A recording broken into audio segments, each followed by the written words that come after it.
Hi and welcome to World Card Making Day here at Hedgehog Hollow, sponsored by scrapbook.com. I've got some fantastic things to share with you. We're going to be making this cute lawn fawn favour box for Halloween. We have this side which looks like a haunted house and glittery orange roof, and on the other side we have these ghosts with some glow-in-the-dark Nuvo accents on, plus we're going to put some fun details on the edges as well. So lots of die cutting, lots of techniques. Let's get started.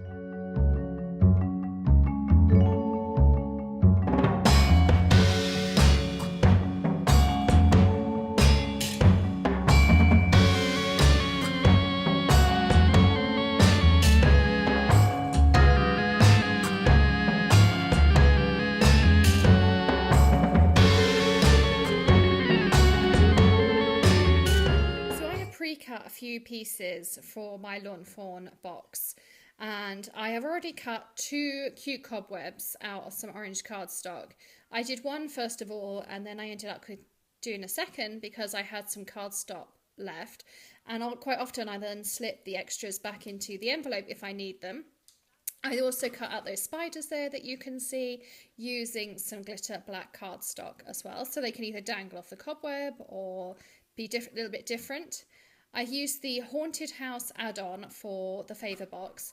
The favour box is just a base piece, and then you buy the add-ons, whether you buy Christmas or Halloween or whatever holiday seems to be coming up. But you can see the roof there on the back has some lines. And what you can do is then perforate them so you can make a 3D element to your roof, which is really fun once we assemble it, and they can sort of hang over the edge and poke up and things like that. Then we have out the same thing, the backs out glittery black. We have some ghosts out of white using the Booyah stamp set. There are coordinating dies, but I just use them like a scan and cut. But then of course you can add all of these add-ons, the faces, and some nice sentiments on there too. So lots of options again on there too. The windows and the door are out of the same add-on set, and it actually opens, which is really fun. Although we're going to seal ours shut, you can open it and then put things behind it. So you've got lots of options on there as well. So then I also cut two bases of the favour box out of a piece of Narwhal. We have that extra piece for sentiment out of some lawn fawn black cardstock. This is the die that comes in the favour box. It will fit on your mat, you can see there, but it does have to go a particular way round, so make sure that you line it up that way too. You'll also need a 6-inch wide piece of cardstock rather than a card front size. So you'll get two pieces out of a 12 by 12 if you sort of interlock them slightly, and I'd advise you to use that rather than your 8.5 by 11. But for this is Narwhal. It's a really fantastic colour for this. It's a grey, beigey brown, and everything shows up really nicely on there as well. So now we can start doing some assembly. You can see now how I approach assembling these.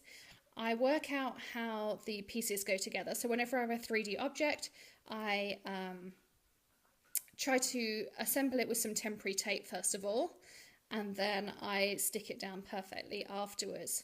So you can see here that I'm just checking how it folds up. It's all pre-scored for you, so you just have to firm up those fold lines as well on there. So I put the temporary adhesive on the bottom like this, stick it on there, and then you can see now that I'm going to fold it up and make sure it fits perfectly. If anything needs trimming, if I put it on the wrong way around, it's really easy to get that temporary bit of adhesive off as well. You can just use an adhesive eraser and that will work perfectly for you. So you can see that I'm also folding in the tabs, and you could use your bone folder to really firm these up if you wanted to, but I found that just doing it with my finger worked absolutely fine as well. So I did feel maybe I needed a bit of a third hand, but once I got the hang of it, it was super easy. And you can see there that I had it together perfectly. Now I'm going to add some Tonic Funky Tape Runner and I'm going to put that down now permanently. And I was quite generous because I wanted to be able to put candy and some extra weight and things on there. So you may want to use some tear tape, but I did find that the Tonic Tape Runner stood up to weight really well, as did that lawn fawn cardstock as well. I'm going to keep it open like this while I decorate it. before I put it all together and make it into a 3D object. It's much easier to decorate when it's flat. So the first thing is to add on my roof tiles. The easiest way to do that is to add it onto the box. So you can see there that I'm staying within those 2 fold lines because your roof panel is bigger than those 2 fold line pieces, and you want your roof to overhang. So I'm aligning the top of the roof with that score line you can see there, and I am sticking it down. And what that means is you haven't got any adhesive in the places that you want to overhang. So that works really well. So Hollowers, I'm so sorry, we had a bit of footage there in the middle that wasn't good enough to put in the video. However, as far as I got here was sticking the windows and the door on using some Tonic Funky Tape. I stuck on the roof on the other side, also using my Tonic Funky Tape, and now I have caught you up. This is the medium nib Nuvo glue pen, and I've got a Tim Holtz craft mat here. Let's just scoot all this out the way, or Ranger craft mat I should say.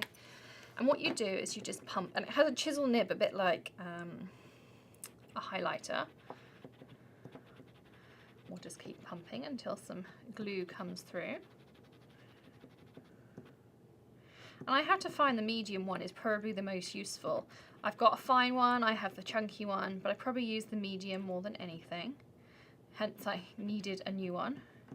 You can see you get a little puddle of white when it starts coming through. And with that chisel nib, you don't really need to do much other than just drag it over your piece. And the reason I do it on here is because when it's something detailed like this, it will just take the residue through onto that craft mat.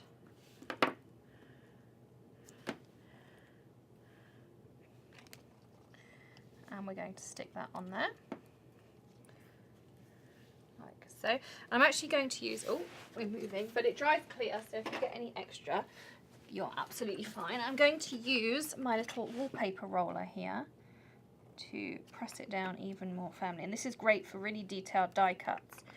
I'll link these up, just a wallpaper roller, and it'll take a little bit of time, so I'll come back to that one in a second. I'm going to do the same on the other side while that one's starting to dry.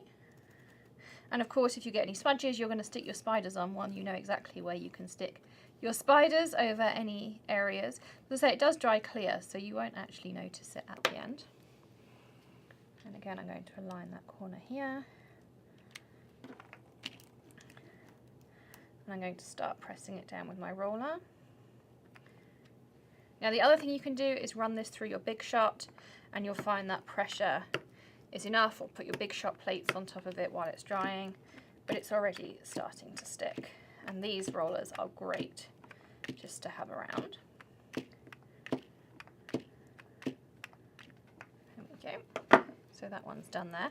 So now we can do our door and our windows. Again, same thing. I'm going to just run that chisel nib around. The other thing about the chisel nib is it doesn't gunk up. I mean, some of the finer ones sometimes you may have issues with, whereas this one never had a problem with it gunking up on me. I'm going to glue my door shut, but you could glue it open and put something behind the door if you wanted to. Maybe some nice spooky eyes or a bat or something fun behind your door. I'm going to align my door with the bottom of my box. And I'm just sticking it roughly for now, and I'll use my roller in a second to go over it.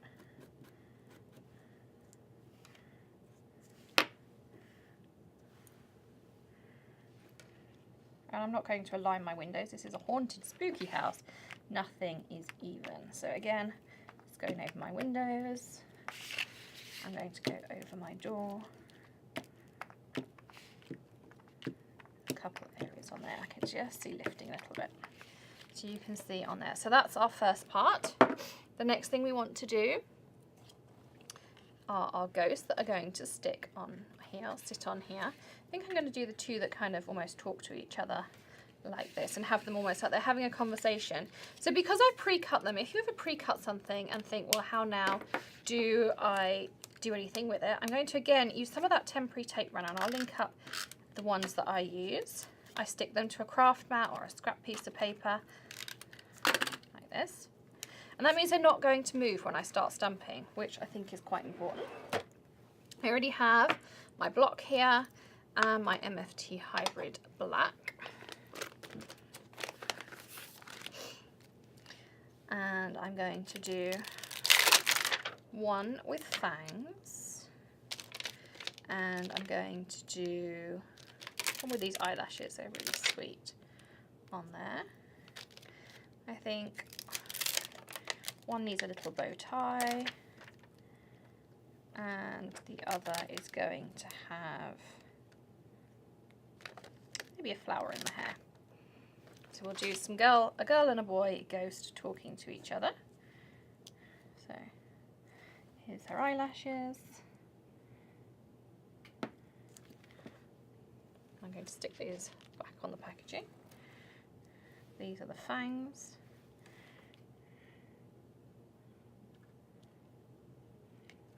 Like so. We picked up our flower.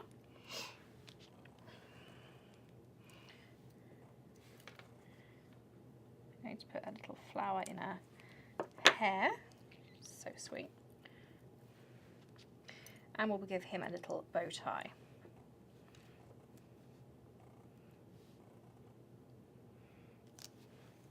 So now you could colour those in if you wanted to as well. I might add a blot of colour when you see the photographs later. But we can now just put those straight on to our box. And I'm not going to pop them up, only because if I put them on foam, I'd be worried about them getting caught or something and then moving on me.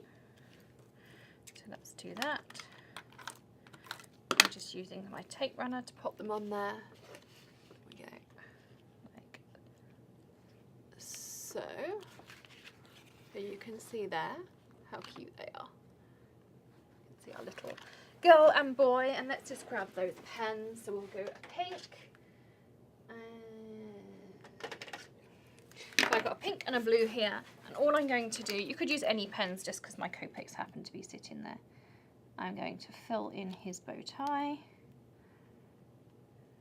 like this, and I'm going to fill in her little flower.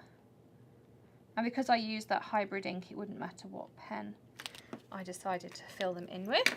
And I'm going to pop some Nuvo glow drops in the middle there at the end as well. Let's pop on our pieces here. We can put this out of the way.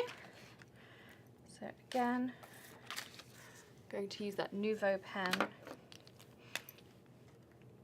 And once you've done it once, you don't ever have to pump again. You'll find the glue just comes straight through.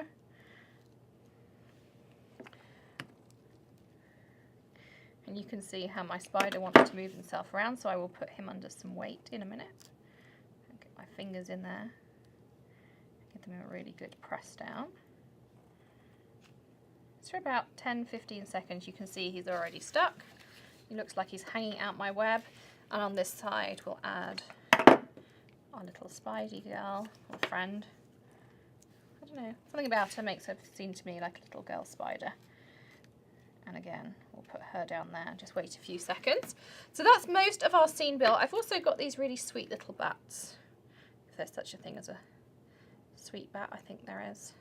And I'm just folding those little wings up to give it some dimension. And for those, I'm actually going to use a glue dot, just grabbing those. So I'll put one glue dot on her. And I think we'll have them sitting on the roofs, like this. We'll put one glue dot on this side.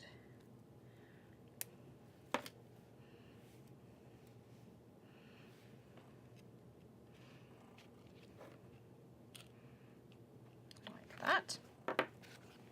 So now I'm going to fold up my box. And we'll just make sure our piece folds back like this, and like this. Now you could either have it that the box just folds open, or you can make it permanent. So if you want it just to be able to fold completely flat like this, maybe because you want to send it to someone and have the goodies separately, just leave it as it is. But I'm going to make mine a permanent box. So to do that, we're going to put some sticky on these 4 tabs. Again, if you do it on a mat, that extra adhesive that just comes off the edge will move. We didn't press her down. I'm going to do that with my finger here while I'm popping this on. There we go. not going anywhere now. And now we can tuck these sides in. I'm going to do one side and then the other.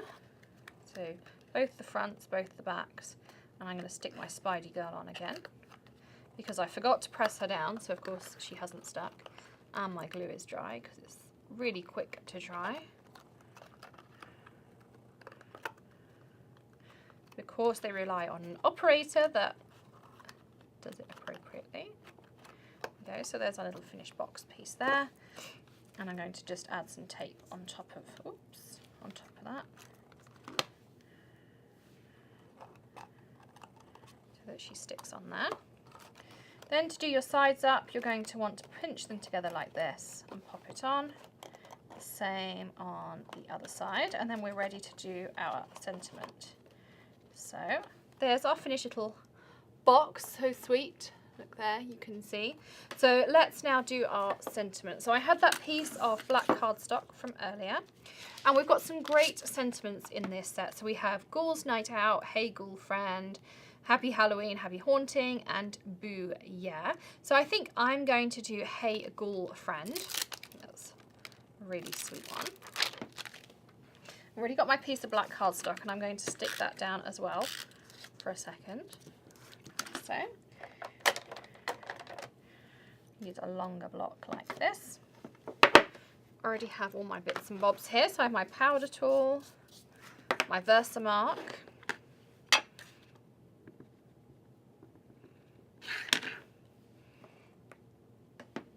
so when you use a photopolymer sentiment, if you put it down on your table, it'll naturally be straight, rather than putting it on with your fingers and then pick it up with your block, as I did.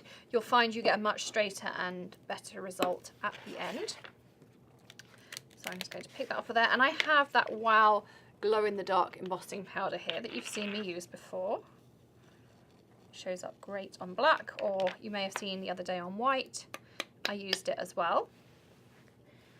And I'm just going to take those extra little bits off.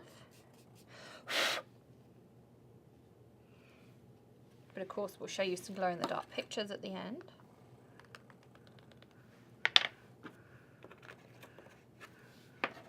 And let's heat that up with our heat tool.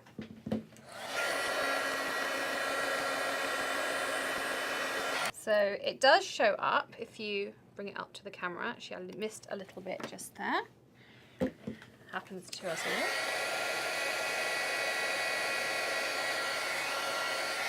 So you can still see it even in the light. So if I sort of move that around, you'll see. And then when we turn out the lights, you can see on your screen right now how cool does that look. Once you turn out the lights and you can see that extra little piece. So I am just trimming this down to be a smaller one to go on my card front. I'm going to just snip that end.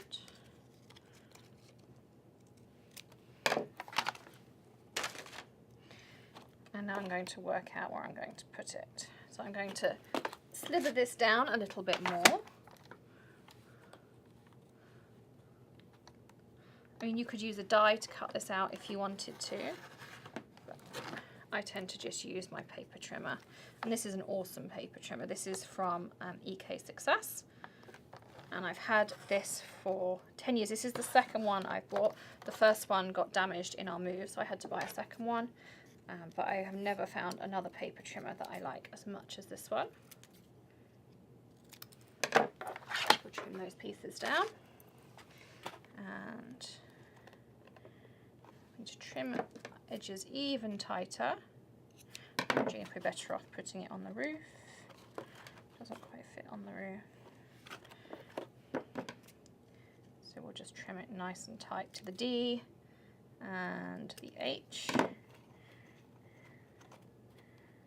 Like so. Again, I'm going to apply some Tonic funky tape.